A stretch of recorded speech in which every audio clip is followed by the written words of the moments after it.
dengan minyak baru. Shalom Bapak Ibu semua, apa kabar? Puji Tuhan, kita di minggu yang sangat baik, sangat luar biasa buat kita semua. Kita bersyukur kepada Tuhan, minggu yang luar biasa ini kita masih tetap bisa beribadah dan mendengarkan firman Tuhan. Katakan amin. Kita ada di khotbah minggu bersama Boksu Willy. Tema khotbah minggu ini adalah jangan asal bicara. Dalam tataran budaya bangsa kita diajarkan bagaimana berbicara yang baik, sopan dan santun. Amin. Dalam bahasa yang lain dikatakan berpikirlah sebelum berbicara. Atau berbicara setelah berpikir. Artinya sebelum bicara pikir dulu. Dan setelah berbicara harus pikir kembali. Apakah yang kamu katakan itu benar dan bisa dipertanggungjawabkan. So jangan terburu-buru berbicara. Be wise. Jadilah bijaksana. So why? Mengapa? Selalu ada sebab dan selalu ada akibat.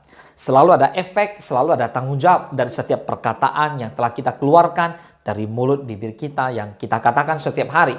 Firman Tuhan berkata di Matius 12 ayat 36 sampai ke 37. Tetapi aku berkata kepadamu, setiap kata sia-sia yang diucapkan orang harus dipertanggungjawabkannya pada hari penghakiman. Karena menurut ucapanmu engkau akan dibenarkan, dan menurut ucapanmu pula engkau akan dihukum.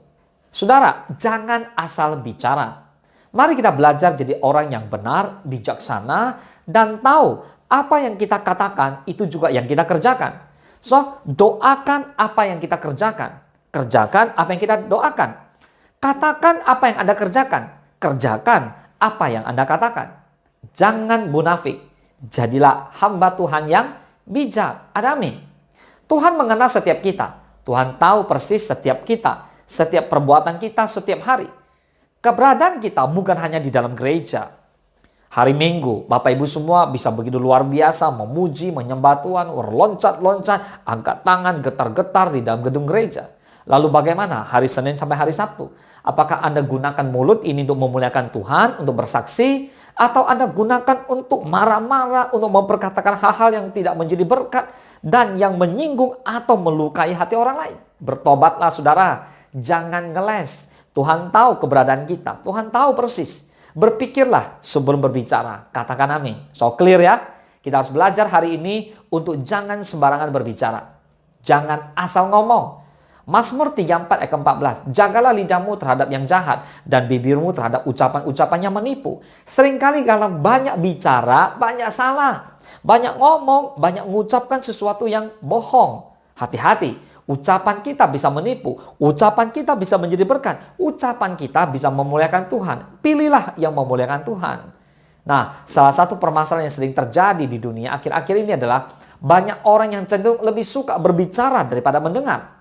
Sedikit-sedikit melakukan protes, sedikit-sedikit berkomentar, sedikit-sedikit berdebat, sedikit-sedikit mengkritik, sedikit-sedikit mencela, memaki, atau berkata kasar tanpa memperdulikan perasaan orang lain. Intinya, orang lebih senang berbicara tanpa mau belajar untuk mendengarkan orang lain. Padahal Tuhan kasih ke kita kuping dua, mulut satu. Artinya Tuhan mau kita lebih banyak mendengar daripada berbicara. Ada amin. Ada tertulis di Amsal 18 ayat ke-21. Hidup dan mati dikuasai lidah. Siapa suka menggemakannya akan memakan buahnya. So berhati-hatilah. Lidah menentukan banyak hal dalam hidup manusia. Ya. Dan sebagian besar persoalan dalam kehidupan rumah tangga atau keluarga, masyarakat, bahkan gereja dan suatu bangsa seringkali dimulai dari lidah. Hati-hati dengan ucapan kamu. Apa yang kamu ucapkan bisa mendatangkan berkat, bisa mendatangkan celaka, bisa membuat satu keluarga ribut, bisa membuat damai dalam satu kehidupan. Pilih yang mana? Pilihlah kehidupan. Katakan amin. Dari awal Tuhan menciptakan manusia dengan satu mulut dan dua telinga tadi. Dengan tujuan supaya banyak-banyak mendengar daripada berbicara. Bukan sebaliknya. Maka penting sekali menjaga lidah dan perkataan kita. Ingat, jangan asal bicara. Saudara, orang yang takut akan Tuhan bukan hanya akan mampu menjaga hati dan pikiran. Tapi juga lidahnya. Amin. Kalau berbicara, perkataannya pasti mendatangkan berkat. Damai sejahtera, menguatkan, memberikan semangat, memberkati orang-orang yang mendengarkannya. Sebaliknya, orang yang tidak bisa menjaga lidahnya dan suka menggemakannya dimanapun pasti tidak disukai orang dan memiliki banyak musuh. Karena lidahnya, Alkitab menuliskan di Mazmur 52 ayat ke-4 dikatakan seperti pisau cukur yang diasah. sehingga banyak orang terluka karenanya, bahkan bisa menjadi senjata makan tuan.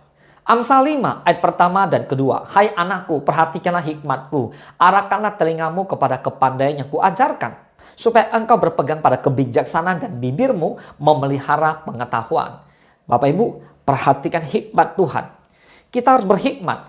Apa yang kita dengar dari firman, apa yang kita dengar dari Tuhan, itu yang kita sampaikan. So, telinga buka lebar-lebar supaya kita bisa mendengarkan pesan-pesan Tuhan sehingga hidup kita menjadi bijak. Kenapa? Karena kita berhikmat. So, kita pegang teguh kepada firman Tuhan. Boleh ada amin? Amin. Saudara, Tuhan menghendaki kita untuk banyak mendengar dengan mengarahkan telinga kepada nasihat, ajaran, saran, atau hal-hal positif dan terutama sekali mendengarkan firman Tuhan. Maka bukan hanya pengetahuan, kebijaksanaan dan kepandaian yang semakin ditambahkan, tapi juga berkat-berkat Tuhan semakin dinyatakan dalam hidup kita. Boleh katakan amin? Oke, sekarang kita buka di Efesus 4 ayat ke-29.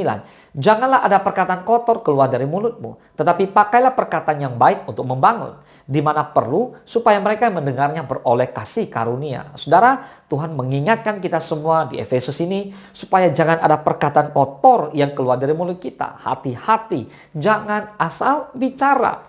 Mengapa demikian? Karena bicara kita atau kata kita atau lisan kita atau perkataan kita bisa membuat orang lain tersinggung, bisa melukai hati orang, tapi bisa membuat damai.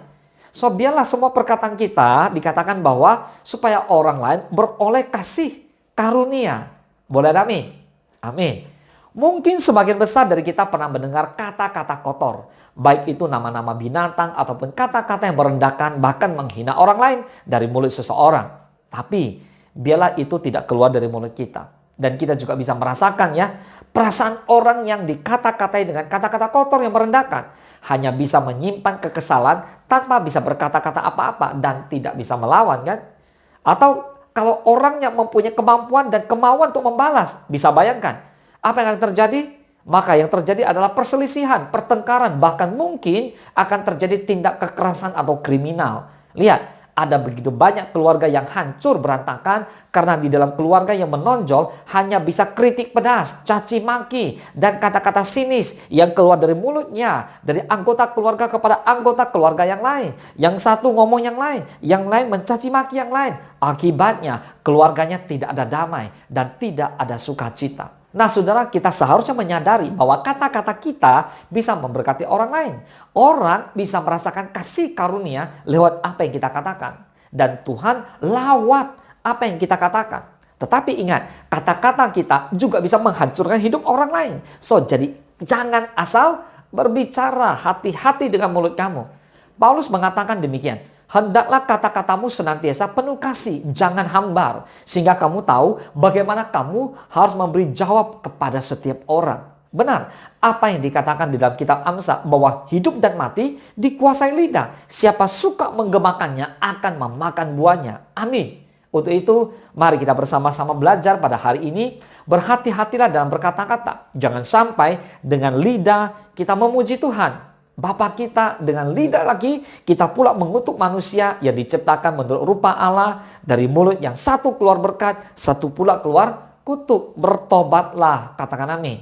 Tuhan Yesus berkata, setiap kata-kata yang sia-sia diucapkan orang, sekali lagi harus dipertanggungjawabkannya pada hari penghakiman. So, marilah kita belajar mengucapkan kata-kata yang membangun, bukan menghancurkan, menguatkan, bukan melemahkan, membuat orang lain terhibur, bukan membuat orang bersedih. Biarlah melalui ucapan kita, perkataan kita, nama Tuhan dipermuliakan melalui hidup kita. So, jangan asal bicara.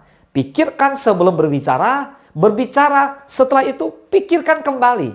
Jika ada yang salah, bertobatlah. Maka pikir baik-baik sebelum berbicara. Ingat, jangan asal bicara. Selamat hari Minggu. Tuhan Yesus memberkati. Mari kita bersatu dalam doa. Bapa, terima kasih pada hari ini kami belajar tentang jangan asal berbicara. Karena setiap perkataan kita harus dipertanggungjawabkan di penghakiman nanti. So, kami rindu dari mulut kami boleh mengeluarkan kata-kata berkat, kata-kata doa, kata-kata iman, kata-kata membangun. Setiap orang yang berjumpa dengan kami atau lewat pelayanan kami atau kehidupan kami menjadi berkat buat banyak orang. Tuhan berkati suami-suami yang mengikuti online ini. Biarlah suami terus boleh memuji istri, memuji anak, memberkati, mengasihi dengan kata-kata yang penuh mesra, kasih sayang, sehingga istri dan anak bisa bersatu dengan suaminya. Lalu istri juga mengucapkan kata-kata yang lembut, kata-kata yang manis, kata-kata yang patut didengar, yang memberkati suami dan anak-anaknya. Kemudian anak-anak juga kata-kata yang menghormati kedua orang tua dan menjadi berkat buat banyak orang. Kami berdoa biar semua umat Tuhan yang mengikuti khotbah minggu bersama Box Willy ini, Tuhan Yesus, kami berdoa biar mereka dijamah, diberkati, dikuatkan oleh firman Tuhan ini. Terima kasih Bapa, terpujilah nama Tuhan. Hanya di dalam nama Tuhan Yesus Kristus kami berdoa dan bersyukur. Haleluya. Mari Bapak Ibu semua yang diberkati Tuhan Yesus, bersama-sama kita katakan amin. Selamat hari Minggu. Tuhan Yesus memberkati. Ku sembah Kau Tuhan, ku sembah Kau Yesus, ku tinggikan nama-Mu di atas segalanya. Ku sembah Kau Tuhan, ku sembah Kau Yesus, ku tinggikan nama-Mu di atas